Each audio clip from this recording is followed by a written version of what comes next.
اتحدى اي حد في العالم يعمل اللي انا بعمله ده وابقى عيل لو ما خلصتش العلبه دي. تفتكروا اخلص العلبه دي ولا لا؟ شوف الفيديو للاخر. علبتين شطه زيت و10 اكياس شطه على علبه كشري واحده من سيد حنفي. ان شاء الله اللي يعمل لايك يسمع احلى خبر.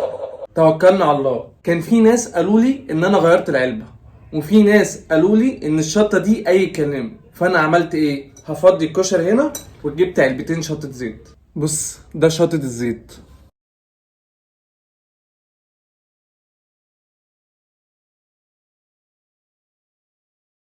انا من البدايه يا غربه بتحمل وخلاص كفايه صعب ان انا اكمل بسم الله. هو انا ايه اللي بعمله في نفسي ده؟ ابدا.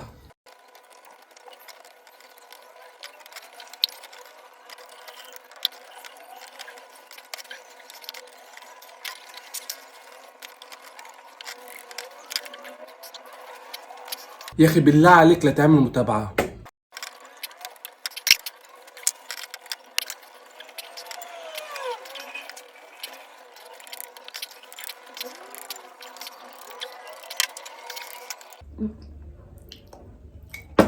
طلعت قد التحدي ولا لا؟